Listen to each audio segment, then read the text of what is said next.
পাখিরা শুনে যেমন মনের বাসনা, পাখিরা শুনে যেমন মনের বাসনা। বলবে গিয়ে নূর নবীকে ও মদিনার পাখি, বলবে গিয়ে নূর নবীকে ও মদিনার পাখি।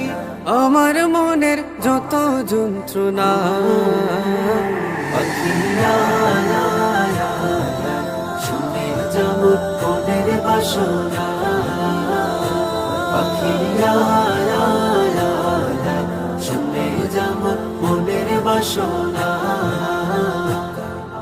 শুনে যামর মনের জ্বালা ও আকাশের মেয়ে, রাসূলকে মুখ বলবে গিয়ে মনের ইয়াবে।